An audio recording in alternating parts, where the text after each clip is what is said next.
Okay, let's big picture. Let's look from like a 30,000 feet lens. The Niners are 5-2. It's kind of improbable that they're 5-2. They've had a lot of injuries. Some guys who aren't coming back. Some guys who are. Let's rank the people, like the top 3 or 5 people, not players, people who are most responsible for this 5-2 start. Like an ascending order. Descending. Okay. It's ascending order. So like start at like 5 or 3. Okay. I'm gonna say Fred Warner. Unless Fred Warner has made some crucial plays in all the previous games. Right? He wasn't there in this game, not responsible in any way for this win.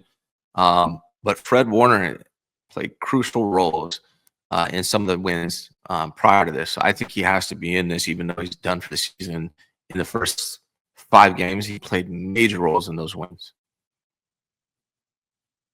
It's a good call. That's a good one.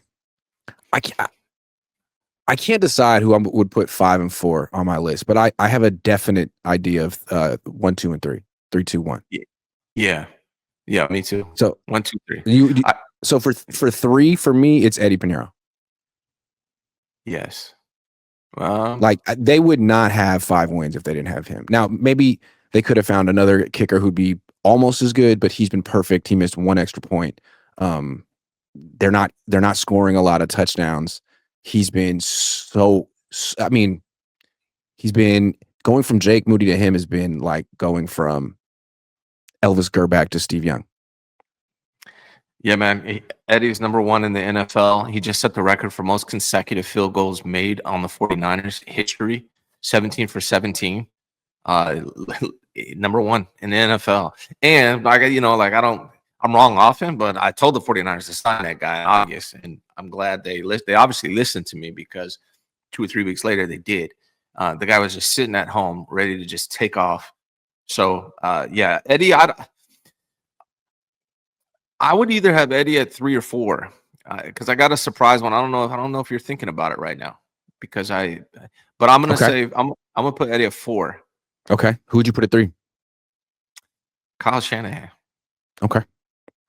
Yeah, I don't know if you had him in your list. Kyle, to me, the adjustments that he's been able to make with all of these injuries. Now the offense is still struggling. They're still bottom of the NFL in red zone. They're 24th in points per game at 20.7. So the offense still has a lot to be desired. But I mean, considering that he doesn't have a starting quarterback and he's playing with Mac Jones, the fact that he's still able to win games despite all of these injuries, I think he's in the running for Coach of the Year right now. So I think he has to be on this list. I wouldn't put him in my top 3, although he gets credit for bringing in Saleh and bringing in Mac Jones. I mean, those guys wouldn't be on the 49ers if it weren't for Kyle Shanahan. So he gets ultimate credit for that.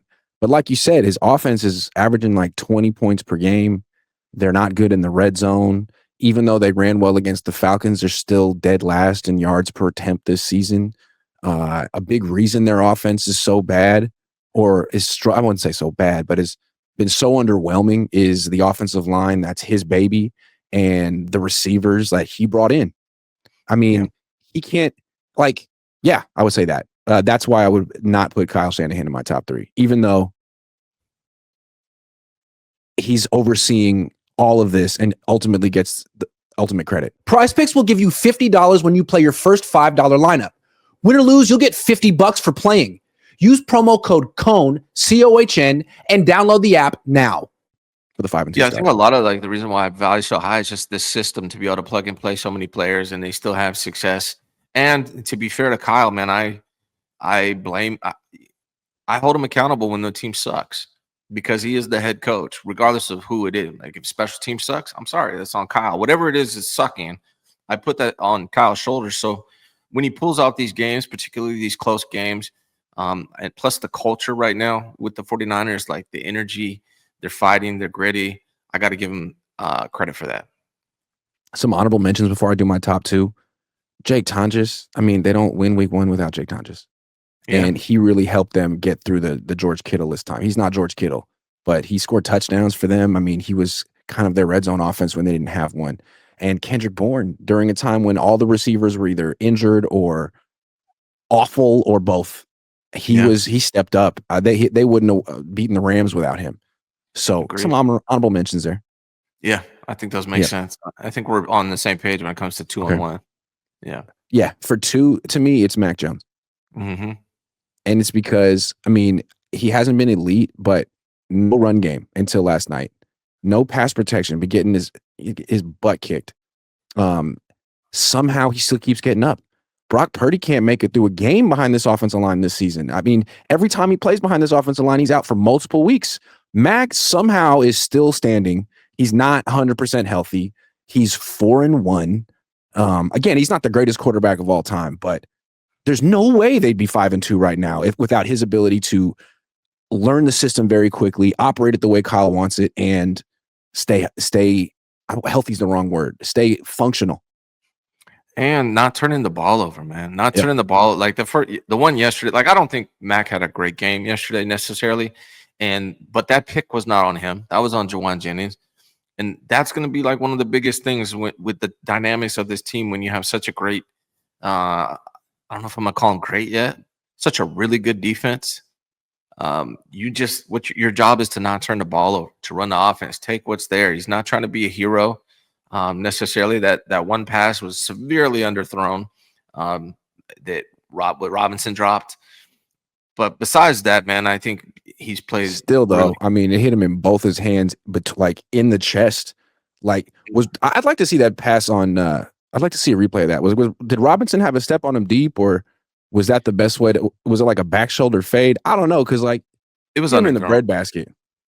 It was underthrown Anyway, because he came back to. He had to come back to it. He had to fight his way and come back to it. Probably should have been a pass interference, honestly, but it was probably 7 yards underthrown and not on the outside, which is unusual for Matt because he has a good arm. That one just seemed like it got away from him.